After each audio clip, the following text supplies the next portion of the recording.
Welcome to rSlash, Am I the Butthole, where someone demands OP's house. Am I the butthole for not giving up a house that I inherited?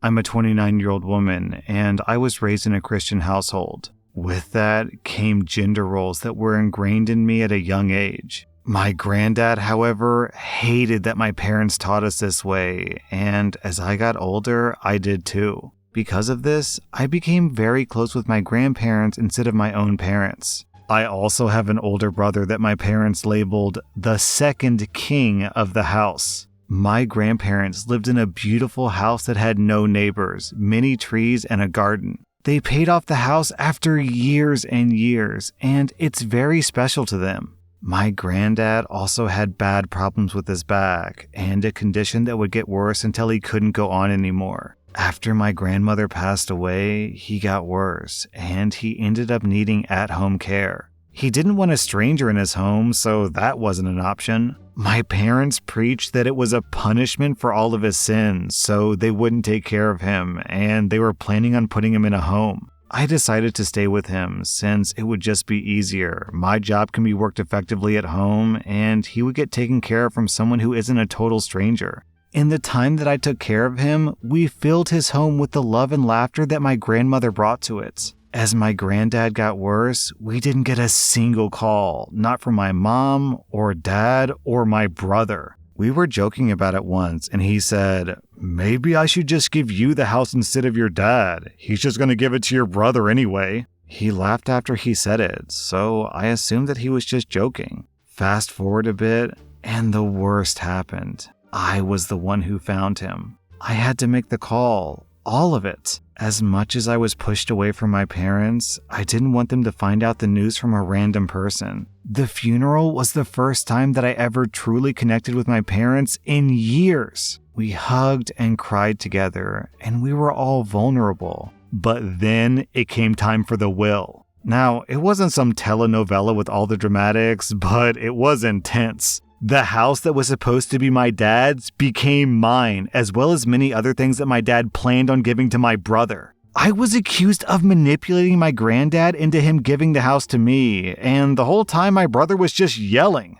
A week later, my brother came to the house in tears. He was begging me to give him the house, since his was too small for his wife and baby. He argued that because it's just me and my husband and we don't want kids, I don't need it. I told him to leave and felt horrible. I feel like a butthole, and my family thinks that I'm a butthole too. He's right, I don't need the house. My job pays me good money, and I could easily just live somewhere else. On the other hand, though, my granddad wouldn't want him or my dad to have it, so I'm at a loss here. Am I the butthole? Okay, OP, if your brother wants the house, there's a really simple way for him to obtain the house. Buy it. It's really simple. He just makes you a reasonable offer, you accept the offer, and then you sell him the house. But no, what he wants is a 6-figure handout, maybe even 7-figure handout. I don't know how expensive this house is, but considering there are no neighbors and it's surrounded by trees and it has a garden, I wouldn't be surprised if we were tipping into the 7-figure range here.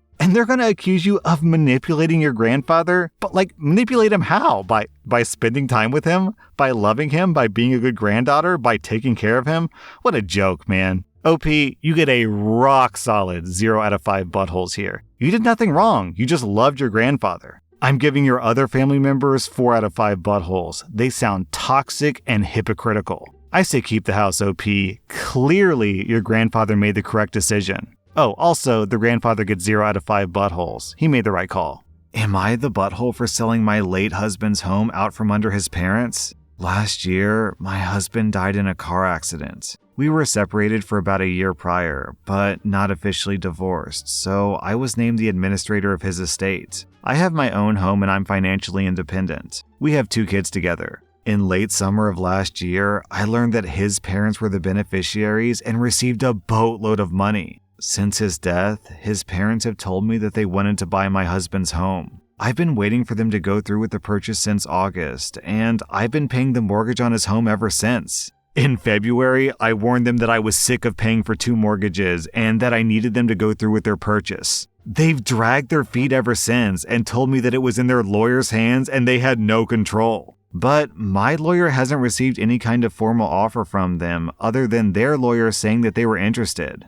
Last week, I was approached by a gentleman willing to pay good money for the home. I warned my in-laws, hoping that it would make them move forward, but they scoffed and told me that I just needed to be patient and wait. It's been an entire year of waiting, of them letting me pay the mortgage on his home and support our children while they go on vacations, make large purchases, and pay off their debt with the life insurance. Am I the butthole for accepting an offer from someone that isn't them? Is selling the home of their dead son wrong? So, one thing I'd like to point out that seems really, really important here is that your husband actively decided that his parents are the beneficiaries of the life insurance.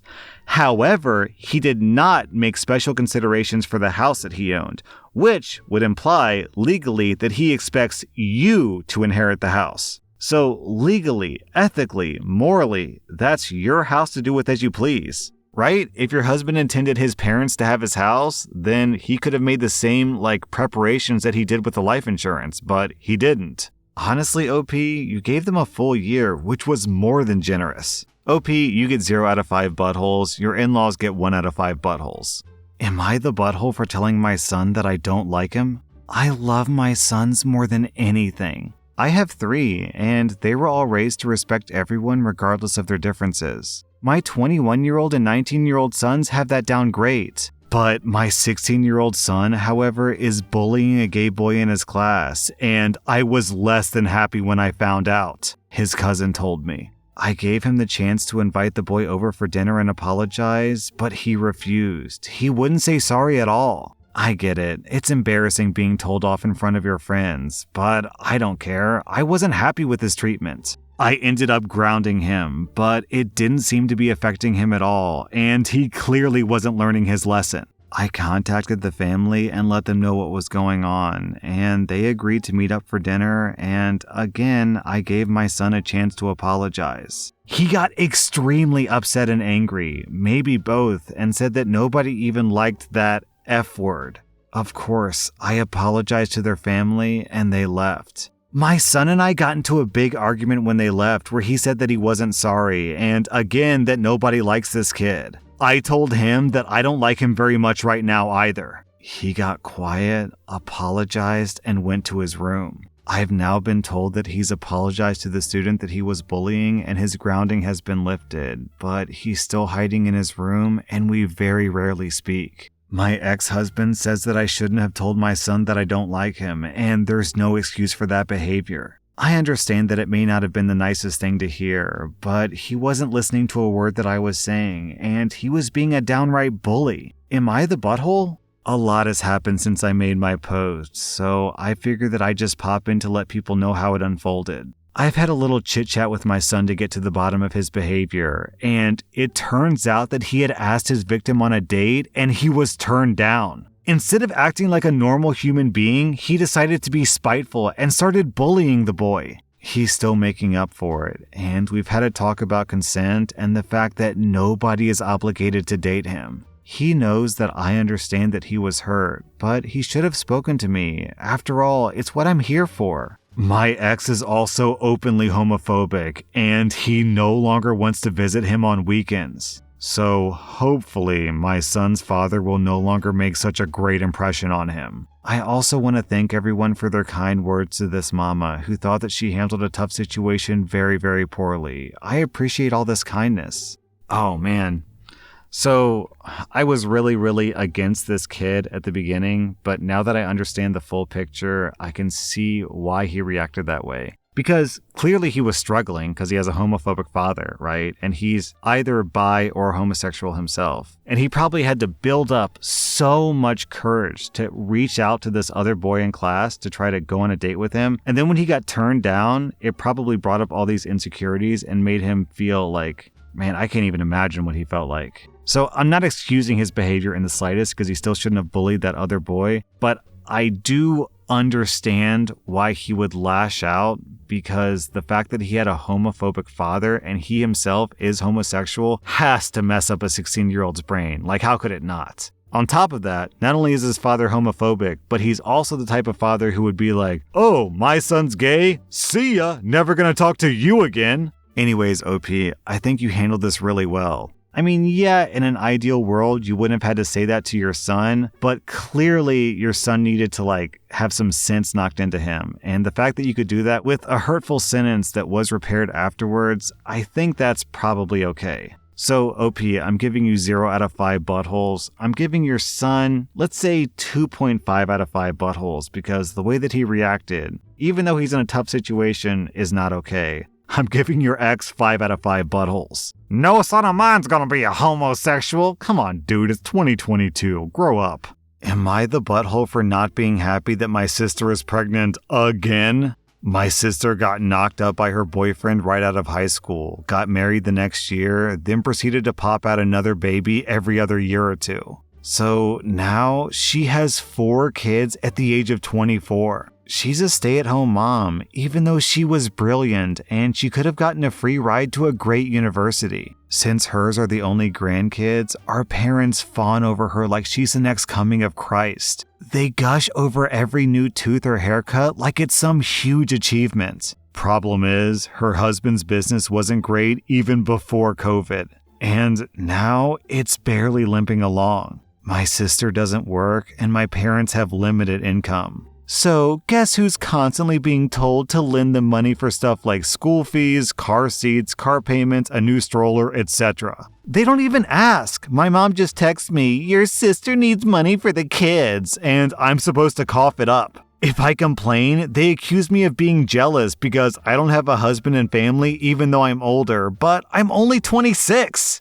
So, over Easter, I notice that my sister isn't drinking, and I think, oh God, here we go again. Sure enough, she stands up and announces that she's been inseminated with yet another precious miracle. Everyone's gushing, and I just try to stay quiet and out of the way. Later, she asks me if everything's alright, and I try to play it off, but she pushes, so I asked her if she and her husband could really afford another baby. She very snippily replies, "God will provide like he has so far," which really pissed me off. I yelled that, no, actually, God didn't provide for her babies. I did, and I wasn't going to give them any more handouts. It devolved into a big argument with everyone shouting at me, and basically, I've been banned from my family unless I apologize. I haven't apologized. It's been radio silence, except for one text from my mom saying that if my sister miscarries, it's my fault for stressing her out.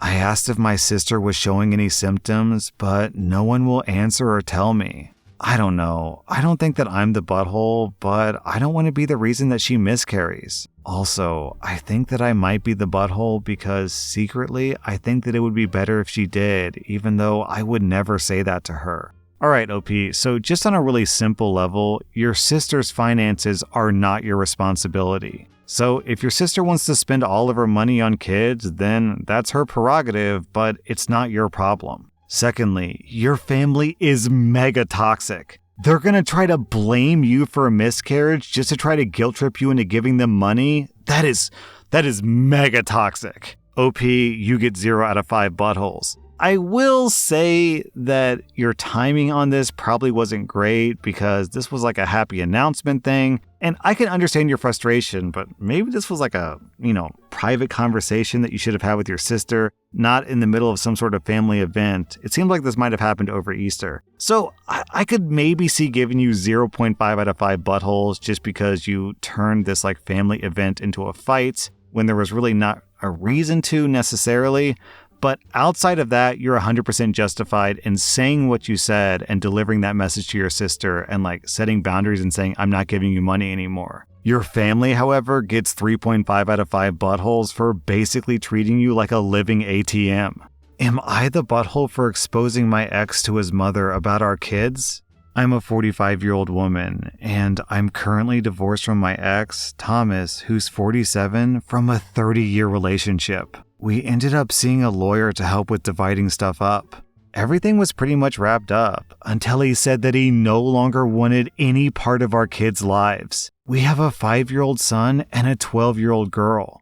I didn't argue with him about it, since I already know what it's like having a parent who doesn't want you around or wants to be in your life. I asked what he wanted me to tell the kids, and he just said, "Whatever you think is best, I don't care. I don't want to be a parent anymore." Everything was in agreement, and he signed over custody with no fuss. A few weeks later, I get a call from my ex-mother-in-law asking if we could meet each other. When I came over, she broke down crying and begging to let my ex see his kids again. I was confused about what he meant, because not once did he contact me after meeting the lawyer. She went on about how my ex said that he really missed them and that I was just being a petty B-word for taking full custody. Also, she said that he had been crying for days about it. I told her my version of events, and she called it BS, saying that her son wouldn't lie like that, especially not about his kids. Then I decided to call my ex-husband in front of her. He didn't know that she and I were meeting that day.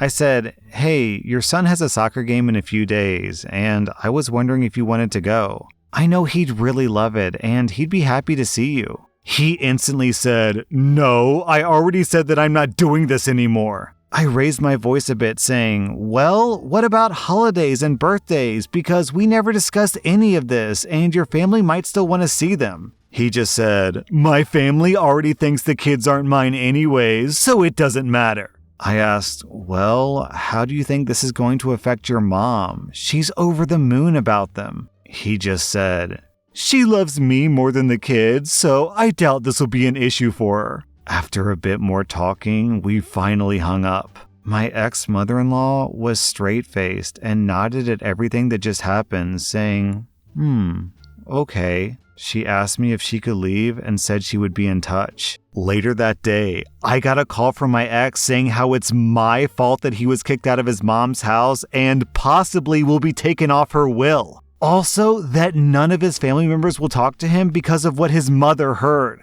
He threw a lot of insults at me before I hung up, and now him and his friends keep calling and texting me. My friend is saying that I shouldn't have said anything in the first place, and I ruined his life.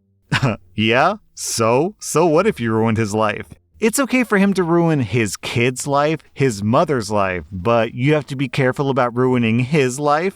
I mean, yeah, technically, he did have the right to sign off the rights to you, which he did. But just because he's removing himself from the kid's life doesn't mean that his mother has to be removed from the kid's life as well. And it's not fair for him to spread lies about you and make you the bad guy when he's the one who's the deadbeat parent. I gotta say, OP, it brings my heart tremendous joy to find out that he's been kicked out of mommy's house and taken off the will. Sucks to suck. I'm giving him 5 out of 5 buttholes. I'm giving you 0 out of 5 buttholes. Also, I gotta say, major round of applause to the grandmother in this situation, because it takes a lot of courage to disown your own child because they're a bad parent to your grandkids. I am also giving her 0 out of 5 buttholes. Also, oh man, I just realized this. This guy abandoned his children. Then he has the audacity to get all upset and wounded when his parent abandons him. Oh man, this story is nuts. Today's video is sponsored by ExpressVPN. We've all heard that companies can sell your private online data, but most people don't know how bad the problem really is. For example, did you know that if you're in the UK or Australia, companies are actually required to keep logs of all the websites you visit? So every time you go to giantanimetitties.com or whatever, that information gets tracked on some spreadsheet so your ISP can sell it to the highest bidder. Do you want your ISP company knowing all that data? Because I sure don't. The last thing I want is for people to know that I visited the hub for like the 6th time today. ExpressVPN puts a stop to this by rerouting all of your network traffic through their secure encrypted servers. Your ISP will no longer be able to view your traffic, meaning you can browse with complete anonymity. Using ExpressVPN will protect your device from hackers who can illegally steal your data when you connect to sketchy Wi-Fi networks. And it can also unlock additional content on streaming platforms like Netflix. What's not to like? Go to expressvpn.com/rSlash to get 3 months free.